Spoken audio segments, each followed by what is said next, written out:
Hello, my name's Robin Price, and today I'm going to be talking to you about an article on social media in human resource management and the social and ethical implications associated with the growth in social media usage.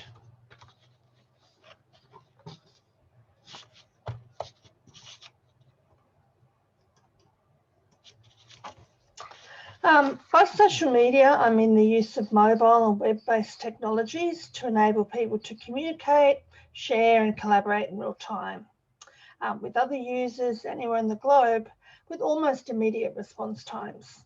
And they're cheap and easy to use. So examples would be Facebook or LinkedIn. First, I'm going to briefly review the literature in social media and human resource management. Then I'm going to examine one research article, which is an empirical study that examines employees' views about employers accessing their social media data. So I'm going to argue that the knowledge of the effects of social media on human resource management practice is very much emergent.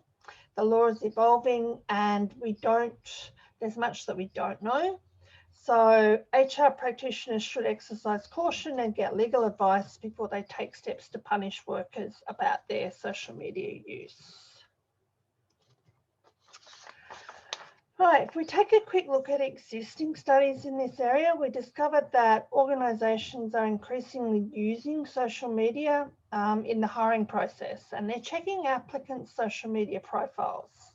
So the reason they do this is because they want to make sure that the applicants are suitable and trustworthy, and so they can avoid having to dismiss employees if they make the wrong decision. In Australia, there is unfair dismissal legislation, so you need to be a little bit careful about how you get rid of people. So there are authors in the human resource management area who see this as a risk for the organisation. Other authors argue that for HR professionals to search an applicant's social media is a breach of the applicant's privacy, and that individuals have a right to a private life. And these authors tend to point out that most social media data was originally intended for family and friends. And it's unfair and unnecessary for HR to collect information about candidates that's not job related, about candidates' outside work behaviour, what they look like. It'll turn up information about whether they've got children, whether they're gay, what the colour of their skin is, all those sorts of areas where people tend to get discriminated against. So the practice of profiling has far outstripped research in the field.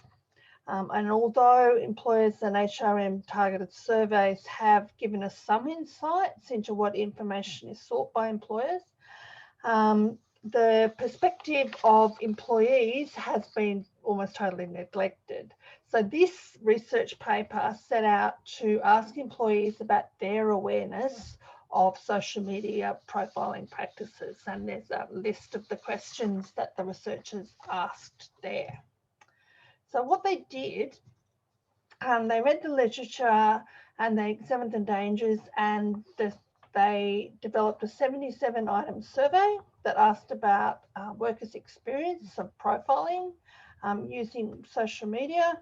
It was designed and piloted by the authors and administered by an external research company with operations in Australia and the UK. And basically they bought a very large sample of around 2,000 individuals in each country.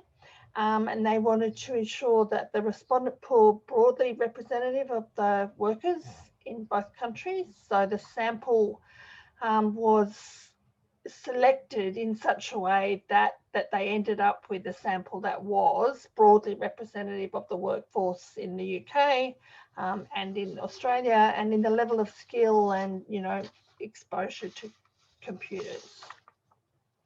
So what they found, 78%, so four-fifths roughly of respondents knew their employers had a social media policy, right? Understandably, those who work for larger companies were more likely to be aware of it, and that larger companies had more developed social media policies. Less than 10% reported that they were aware that they'd been profiled themselves, but a third didn't really know whether they had been or not. Notably, those who knew they'd been profiled mostly reported having been hired, so they might have found out about it afterwards. Over 60% of respondents thought they had the right to a private identity online that shouldn't be accessed by potential or current employers.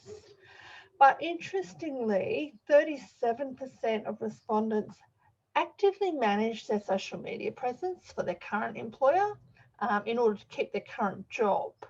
And younger people were far more aware of what was required and far more careful than older workers in the sort of things that they put up on social media and how their privacy settings were fixed on their basic accounts. Okay, so what does this article contribute to this week's topic on attraction and selection?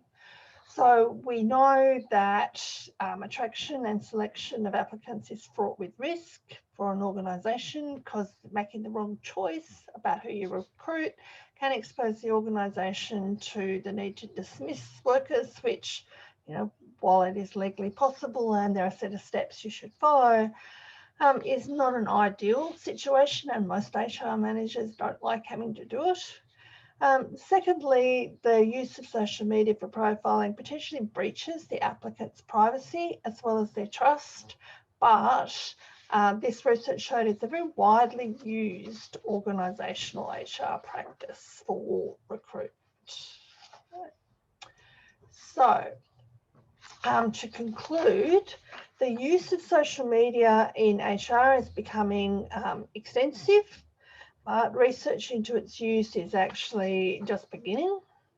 There's two main perspectives in the literature, both that checking a candidate's social media protects the organisation from risk, or that using or accessing employee social media data is an invasion of the candidate's privacy. Okay. So the presentation discussed the results of a large international survey in the UK and Australia. And, you know, they found that most employers are aware that they need to be careful and adhere to their employer's social media policy, but 60% of the respondents to the survey thought they were entitled to more privacy than they actually get. So, you know, going forward, this affects or will affect how, you know, and maybe you should lock down your own social media accounts, as should I. Okay, thank you.